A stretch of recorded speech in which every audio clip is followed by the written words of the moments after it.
Hi, I'm Amy on the support team. I was just checking in to see if anybody needed any help. So, I think we're doing good for the moment, but thank you for checking in. I appreciate it. okay, super. Well, I'm just bouncing around checking in with folks, and I'm planning to attend your presentation chapel. So,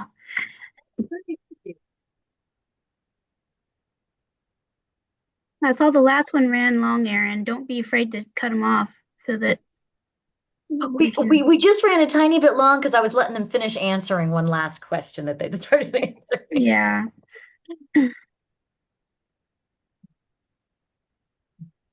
All my screens open. All right, I'm going to check in on another room, but I'll be back later to watch you present. Bye bye. Great. So Erin, just to let you know, we should I have a co-facilitator with me. We Okay. added her, as you know, I think we emailed about that. I feel like she Yes. should be here at some point in the year. I'm here, Oh, actually. yeah, there she is. She's So with let me, me, Sarah. I'm going to go ahead and make you a co-host, Sarah. There you go. Thank you. Yeah. And Sarah, I'm counting on you. Erin's got breakout room assistance. Sarah's gonna help with that. We should be grand. I tend to, when I'm talking, forget, I can't multitask. Sure. Dropping something in the chat, remembering to change my slides, all of that. Just, It's a lot to juggle. Yeah.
All right, good afternoon, everyone. My name is Erin Owens, and I'll be the moderator for this session, which is titled, Is Ethical Use of AI Possible?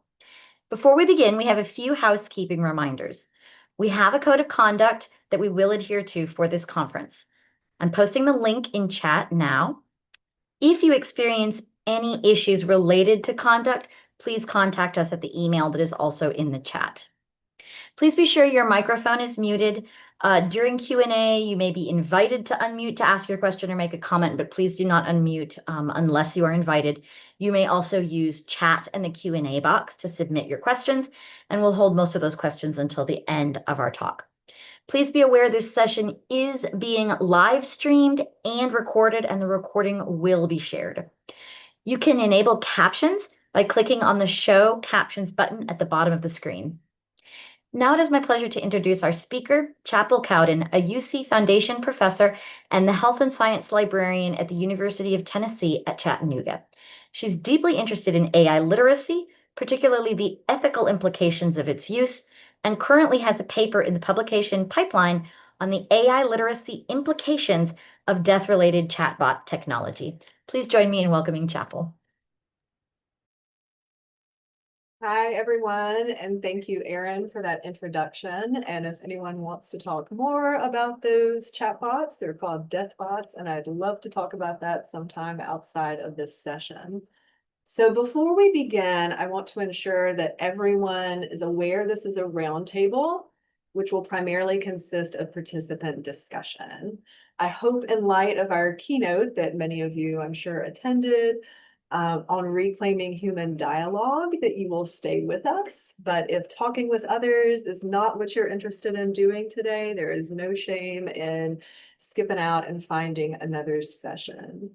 That said, I have a colleague joining me in conversation today, Sarah Cantor. And Sarah, if you'd like to unmute and introduce yourself. Hi, everybody. My name is Sarah Cantor. I work with Chapel at the University of Tennessee, Chattanooga, where I am a studio librarian in our digital media lab, the studio. All right, thanks, Sarah. So rather than listening to a single person's perspective, and I'm sure like many of you, I could sit up here and talk for a good long time if I didn't check myself. The goal of this session is to come into conversation as a community of practitioners and learners to better understand a diverse array of perspectives related to generative AI technologies. I'd like to add just a little addition to the code of conduct.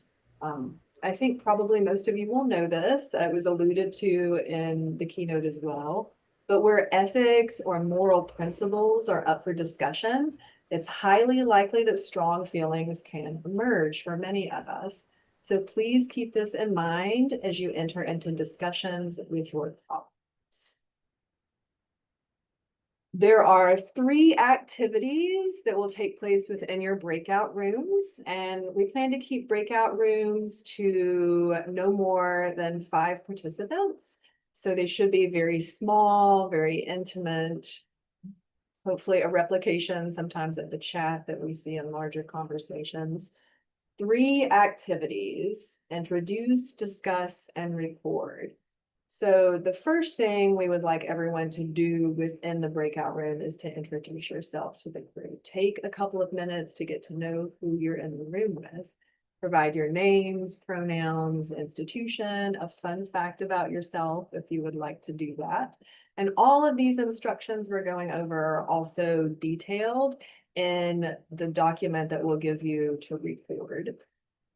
Then we would like for you to discuss. So begin with one of the provided questions. We have 6 questions for you to discuss. You can choose one of those to start with, or you can create your own. If you have others that you would like to talk about or particular topics you would like to discuss, please feel free to choose one of those. And then finally, you're going to record some of the major themes and insights from your conversations. So I suggest that within your group, you appoint a note taker, someone who's willing to act as a scribe to take down some of those notes. Please do not add names or identifiers to your comments, just leave those open. The intention of the document is to provide us all with a snapshot in time of how folks in our discipline are grappling with the rapid rise of generative AI technologies. So we hope that these conversations and this living document that we create can continue conversations at your own institutions. And again, calling back to that keynote, where Chad suggested that you take a couple of things you learned and you tell a couple of people, right? So we would love to see that happen with concepts discussed in this session as well. A few helpful tips for these conversations. So please consider grounding your contributions in personal experiences and perspectives for richer discussion. Be curious about the diverse perspectives of others. And I really love that about Chad's commentary, talking about being curious about others. I think it's something that can really help us come into this dialogue in a very difficult topic with others. Encourage conversation from each member of the group. So be conscious, please, of the amount of time and space that you are using, and encourage others as well. All right, Sarah, do you have anything to add? The only thing that I'm going to add is we will be sharing very shortly a collaborative document that everyone can use. Each of the guiding questions is on a separate page. So if as people are adding stuff, you may have to scroll a little bit farther. But this was the best way we could come up with to keep it from getting too chaotic in the shared document. And that's it. Chapel just put the slide with the address. I'm going to put it in the chat as well.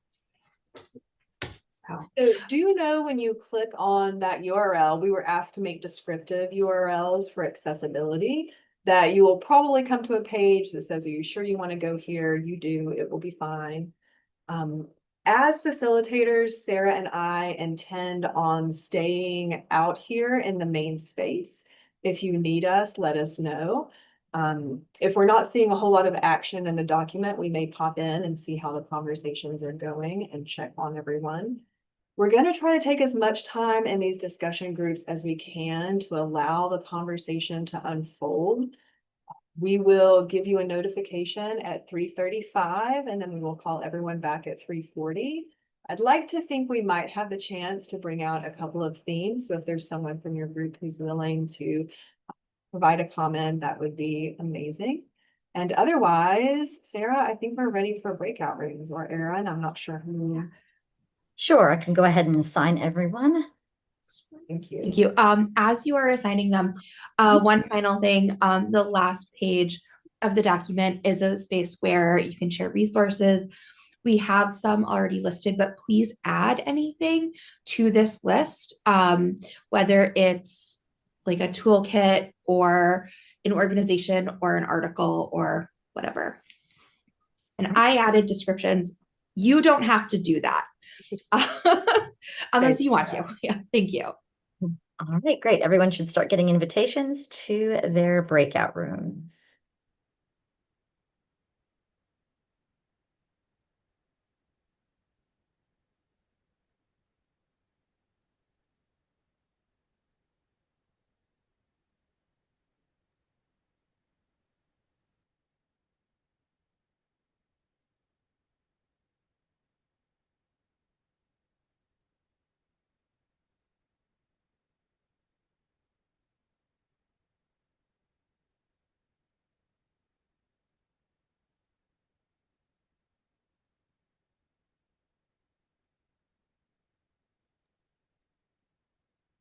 All right, and I can broadcast a message to the rooms at, you said 3:35? Yes, perfect. Thanks so much, Erin.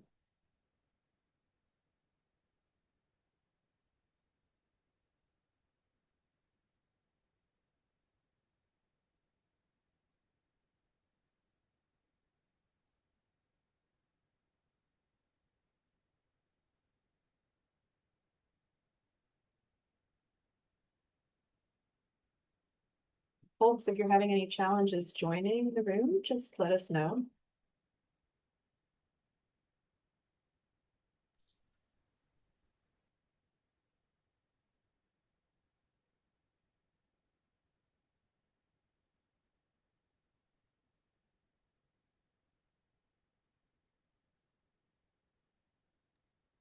Looks like a couple of people may have stepped away from their keyboards while we were joining. Oh, yeah, I'm glad I did mention it was a round table as the number dropped a lot after that. Yeah, some people That's do okay. not want to talk in It's these great. kinds of things. I often have those days. Mm.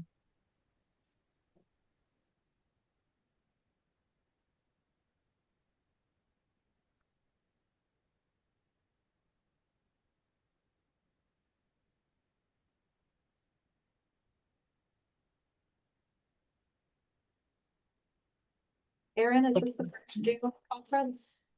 No, I have actually been with Gail since the inaugural year. I was part of the inaugural committee that started it. So Great. How many years now? this is the third. Third. Okay. Great stuff.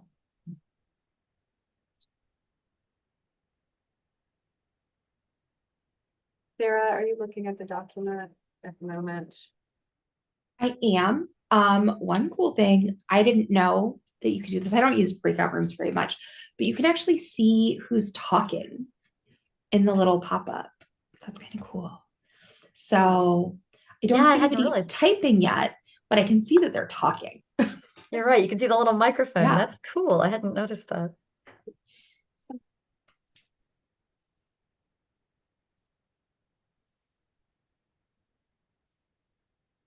How many of these do you have to do, Erin?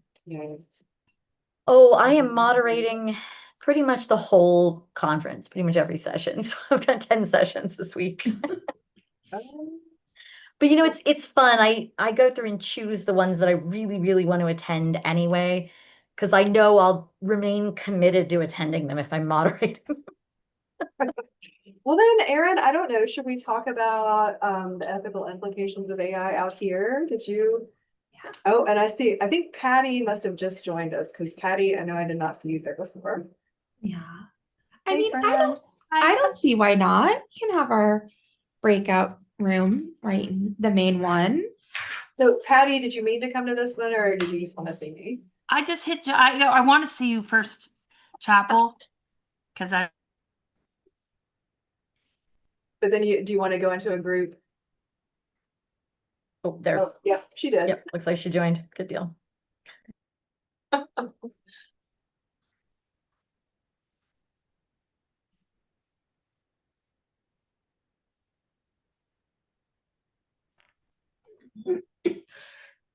I'm not muted and I'm coughing. Excuse me. I was gonna say, like, yeah, Erin, if you want to talk about any of these, we can have our discussion. Yeah, I feel bad. Like you're not getting you're gonna get the document, which hopefully will have some good stuff in it. Yeah, But that's okay. Yeah, that's okay. you're not getting the benefit of the conversation. Yeah. I know I end up getting so much more out of the conversations, but I am often that person where someone says, "Oh, you're going to go into breakout rooms," and I'm like, "Click." I 100% do that. I 100% do that, which is why I was like, I've got to say it today and give people a good out because I would leave. See, I don't. I'm like, yeah, let's go in the breakout room. I'll record, True. I'll talk when we go back. And then half the time, I mean, it's been a while since I did one of these as like a participant. So I do feel like as society has done more things like this, we get a little bit better at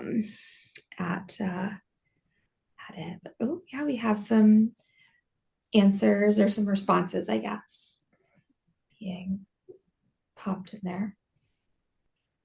It's cool.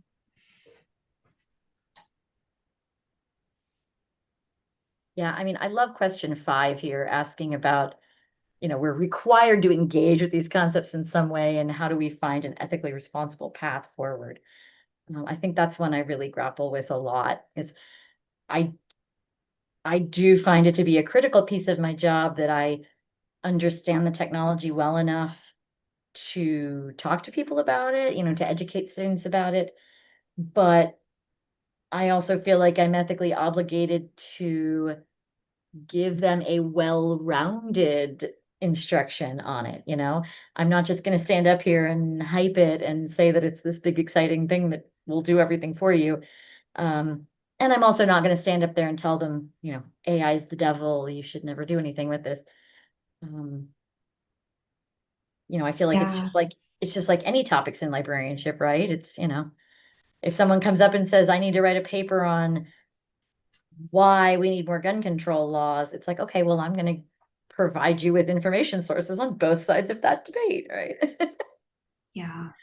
So, Yeah. I recently gave a presentation about AI and I described myself as AI agnostic in it because like I sort of separate my professional self from my personal self. And personally, I don't use AI. Same here. Especially not generative AI. I mean, I use like, you know, sometimes I'll use the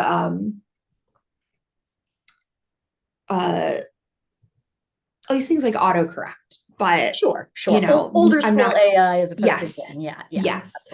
absolutely. But you know, professionally, I don't feel that I can, you know, fully opt out and refuse it because if I did that, how would I explain to people how to use it in a more ethical way if there is, Right. leading to one of the questions, an ethical way to use AI. So Yeah, exactly. If I want them to feel more informed about some of the weaknesses or risks or things, then I have to be coming from a position of knowledge of experience on the yes. subject. But yeah, but I'm with you. It's like I have made my choices not to use it in my private life, um Yeah. but feel like I do have to use it professionally, at least just right at the level necessary to stay informed and be able to instruct Yes. others. And Yes. folks, if you're joining us, I believe our moderator, Erin, is just popping folks into breakout rooms. This is a roundtable discussion and we're talking in small groups. So when you get that breakout room request, just join the group. And they'll fill you in. Yeah. Oh, will they get, will they be able to get to the document? There's a link to the document in the document too. So if someone from Okay. the Oh, group okay. Yes. Yes. can do Yes. it, Okay. Someone else in the Perfect. room Okay. can link them. Okay. Yes. Yeah. Good deal. Okay. Yeah. It just occurred to me and I was like, how would we send it to everybody? But Chapel thought of that. Trying to make sure I catch folks too. Yeah. And John, if you're hanging out there somewhere, Erin's giving you, pushing you into a breakout room. Yeah, let's see. And folks who are just joining us, this is a breakout room session, so you'll be requested to join a room here in a moment, and the folks in that room can help catch you up. We've got a few discussion questions, and folks are just working on these discussion questions. Everyone should have an invite. They'll just need to click it.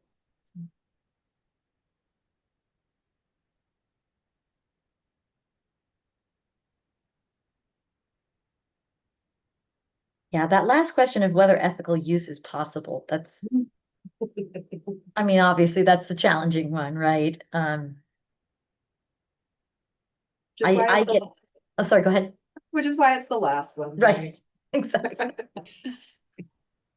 Yeah, I get so hung up on the human labor and human exploitation involved in building and training these systems, you know, all the data labeling and all of that, that I struggle to see, you know, even if there's a time where they don't have people doing that anymore, can I feel ethical leveraging a technology that was built on the exploitation of those people?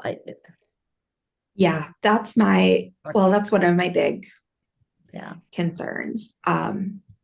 I recently read a book. It's very like pop science. I can't remember the name of the writer, but it's called I Am Not a Robot. And it's she was a tech reporter for, I think it was the Wall Street Journal, spent a year living through AI, and then wrote about it.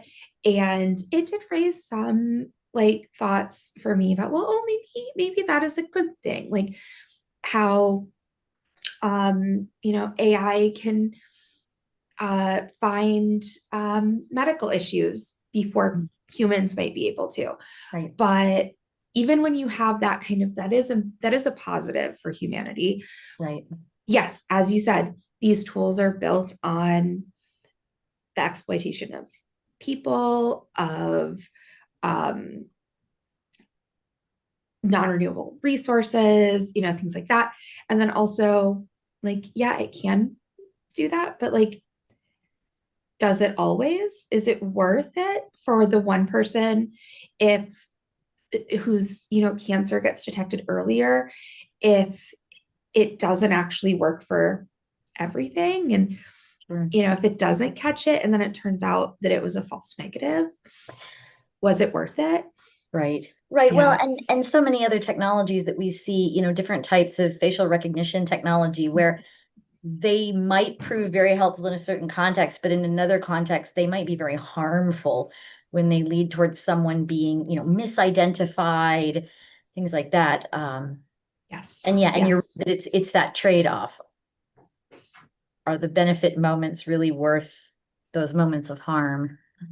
Exactly. So I once heard someone speak about it in terms of using generative AI as ethically as possible.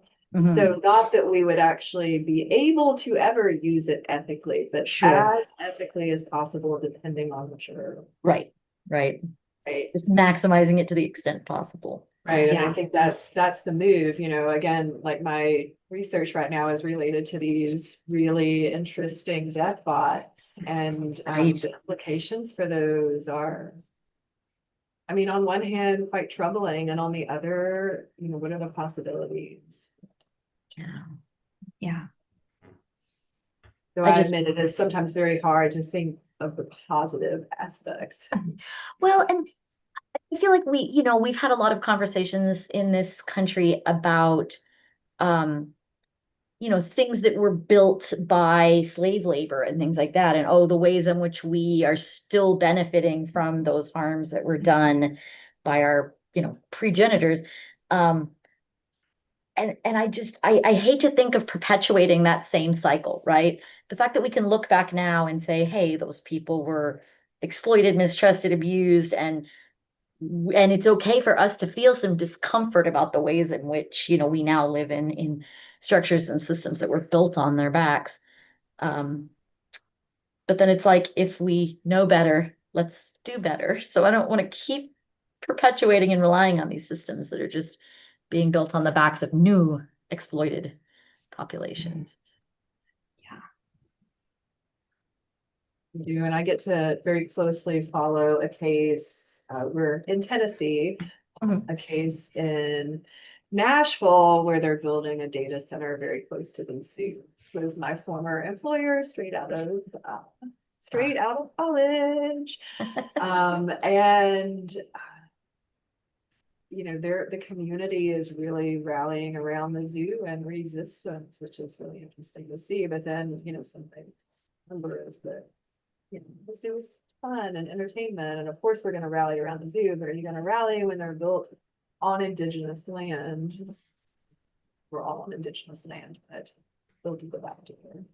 Yeah. Yep. Or still in Tennessee, there's a really big, I think it's a Meta data center that's in Memphis Mhm. and was built in, the less desirable neighborhoods. And, like, again, yeah, people are going to rally around the zoo. Here in Chattanooga, I don't know actually really what the status of it is now, but there was a proposal to build a data center like underneath a building downtown that has its whole other, discussion there. But, again, like right downtown, and people are very against it. But if it was, further out of town where, the people with more societal power aren't going very frequently, Yeah. would it be facing that same resistance? I don't know. Yeah, who is in a position of power to be able to fight against that thing being in their Yes. neighborhood? Yeah. Interesting to see some of this stuff in the conversations. Oh yeah. Yeah. I'm loving this one comment where they wrote that they don't want to give their students abstinence only education. Yeah. I love that.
There are some very good comments in the document.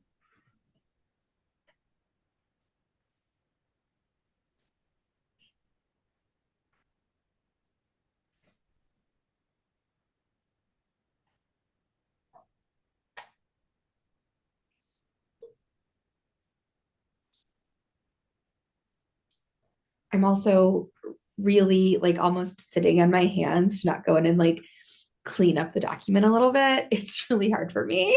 Don't do it. Don't No, do I know, I it. know, I know. Like, just like, oh, there's an extra line there. Let's just delete that space.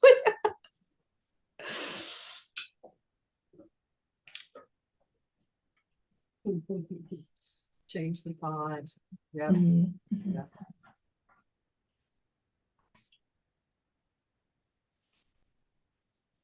These poor late comers.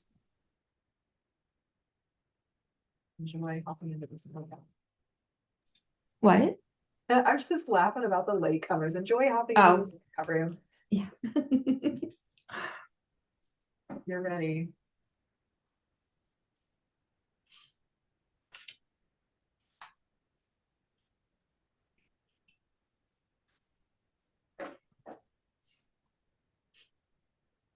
Yeah, I really like these comments about the slippery slope of getting drawn into more and more use, even when they didn't start out intending to. Mhm.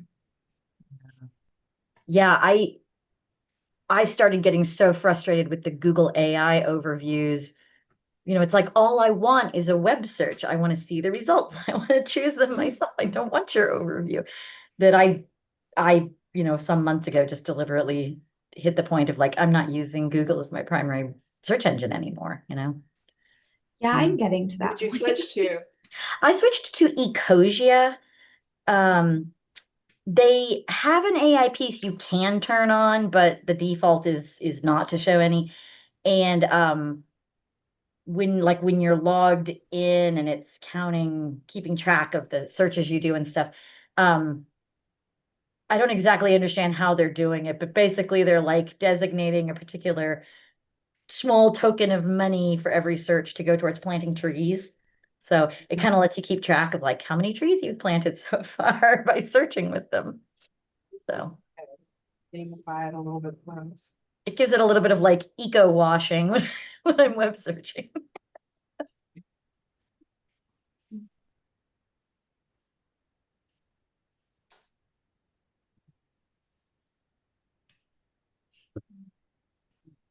Currently in a PhD program for adult education, which has been just fascinating.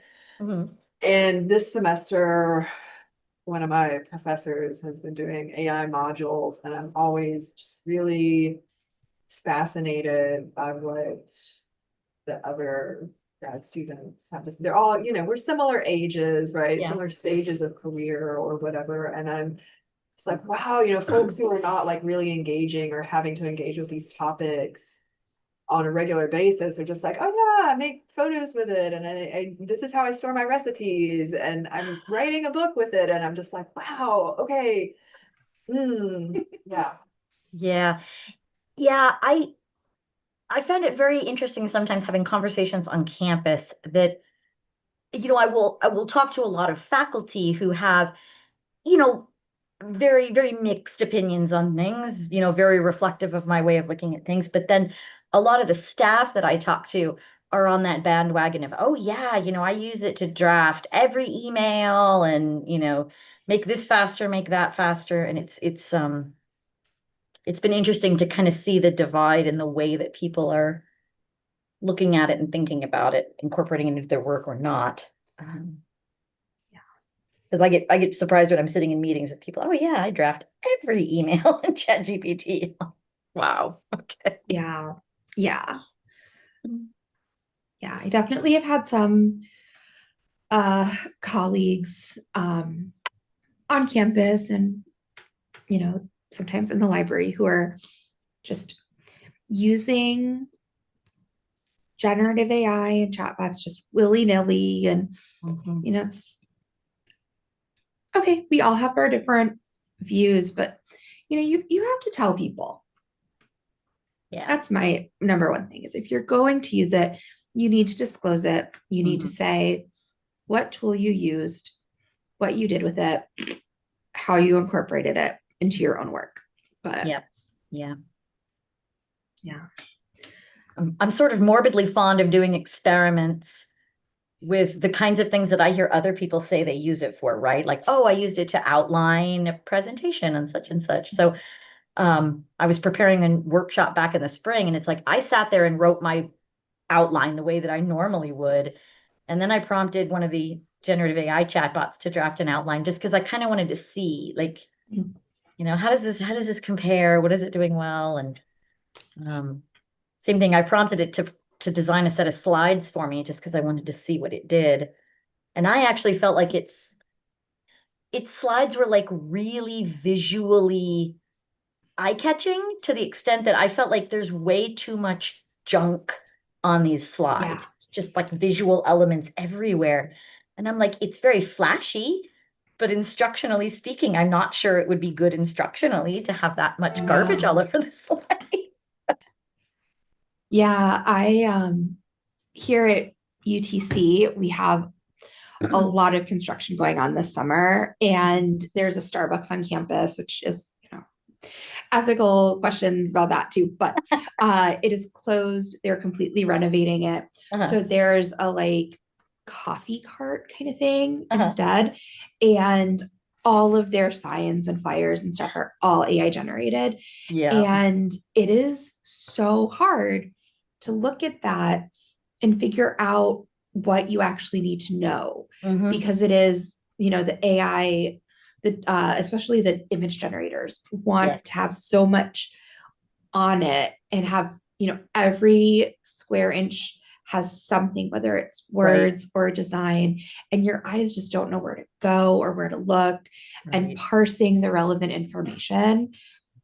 And also like it's AI, so it just doesn't include everything. So like it might say all this stuff about their specialty drinks, but it doesn't say how much they cost or something like that. So yeah, it's the neglecting the value of white space that just drives me crazy. The more white space you give me, the more I'm able to focus on the places that have valuable content. Yes. Yeah, so it was nice to take the temperature reading that it's like people keep telling me they create slides with this, so I'm going to check it out and be like, no, I'm still more comfortable with my, my approach. Yeah. I'm trying to maintain that open mind that maybe one day I'll give it a shot and it will actually do something that I like better, but so far I'm not there. I have been going in and messing around with the documents, Sarah. Yeah, I've noticed that. Well, it's I'm keeping an eye. Like I know. Yeah. Well, it's that it's still writing with like the level 3 instead of Yeah. normal text, so then it's kind of mucking up Yeah. the navigation a little bit. But I love how we're almost done here and nobody's Yep. tackled number 6. So I just broadcast their 5-minute warning. They should all get that message. And I mean, this is good. It's like I realized there were a lot of people that dropped out initially when you were talking about the roundtable, but we do actually have several very full rooms that seem like everyone's hung around and engaged. So that's great. We do, and Yeah. small is fun.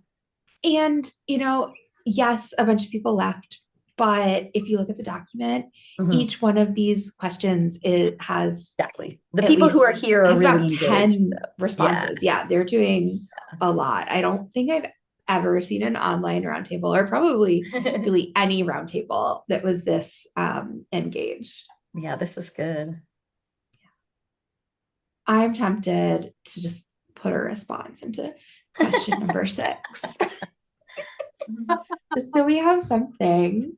It wouldn't be a very like fun response. Oh, actually, looks like there's somebody That's else. me. Oh my gosh. Oh, you got me.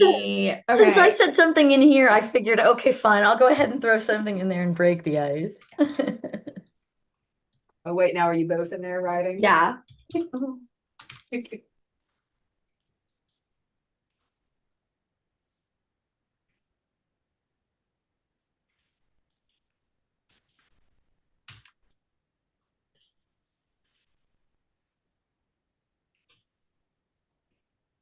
Oh, no ethical use of AI. And not just capitalism. I sort of struggled. It's like, do I want to specify capitalism? I mean, maybe just period. But also, I think all of the related things like neoliberalism. How can you possibly make an ethical choice in, working at a neoliberal workplace in a neoliberal capitalistic society? Which is kind of my next publication. Newsflash. yeah.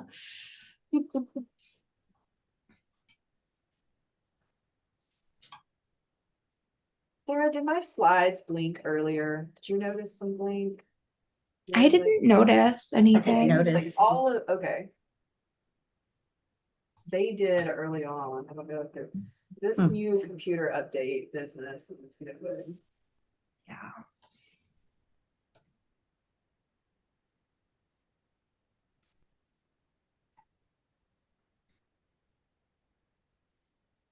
Sarah, I'm gonna open the slideshow back up.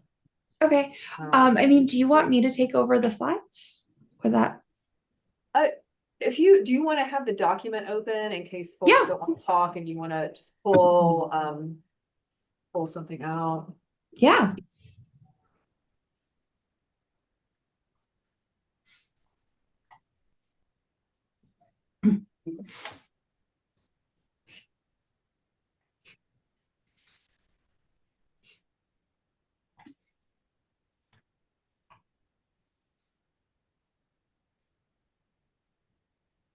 I hate not giving a lot of time for wrap up, but I also really prefer that long bit of conversation.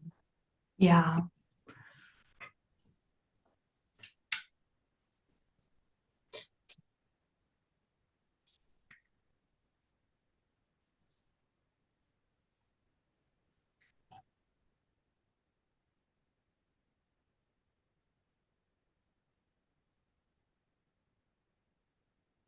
Right. I think if I go ahead and close the rooms now, they get 60 seconds to come back or something. Is that? Let me see. Okay, yeah, countdown after closing 60 seconds. Okay. All right. So this will give them a minute for wrap up, and they'll be back with us.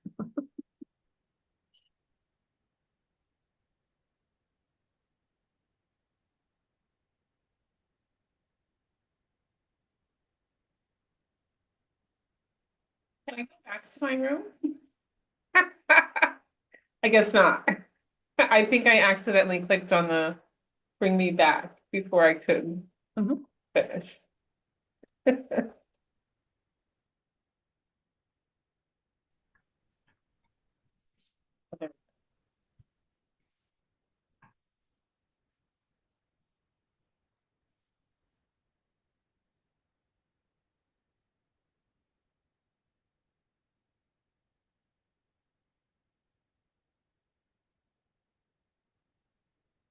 Give everybody just a few seconds to get back to us. I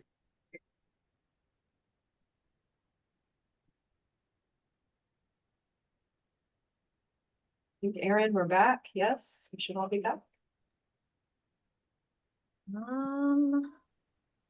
I believe we are all back. So folks, thank you so much for hanging on and engaging in discussion. I hope it proved useful for you. We don't have a ton of time, and that's intentional. We wanted you to have more time in conversation. We do have this living document that, let me just say, wow, folks, I see a lot of amazing stuff in there. And you'll still have access to this. This will be open. We would love for you to share this with folks as well. You can do that. So since we do have a few minutes, if anyone would like to share one of those insights from their group or has a comment, we'd love to hear about it. Feel free to raise your hand. And if for some reason raising your hand is awkward, just holler at us or unmute yourself.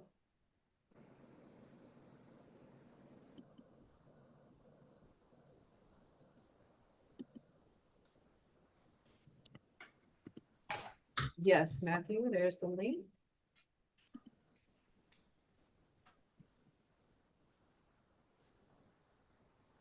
I'm not seeing anybody else unmuted or hands up or anything. So I'll just go ahead and speak up for our group. I saw these same things reiterated in the document, so this shouldn't come as a surprise for anyone. But that question where it asked us about our moral obligation, that was a big discussion because while everyone seemed to be in agreement that there was some professional responsibility there, it was a disagreement or just a discussion about whether or not there was a moral obligation. So I'm curious to see what other groups thought about that. Beth notes in our group too. That's a strong word. Mike as well. We're seeing that from several folks. Rachel is suggesting Library Freedom Project trainings.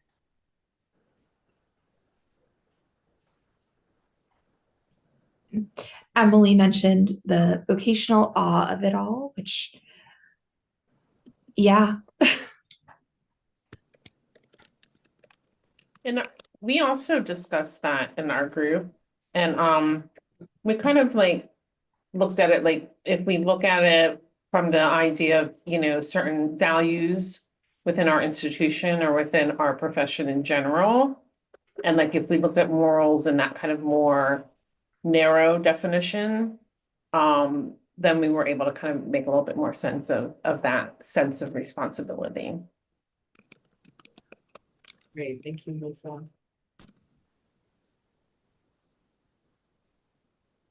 Rachel put in the chat, our group talked about professional responsibility rather than moral responsibility. We do have a set of professional values to fall back on, which is an important thing to remember.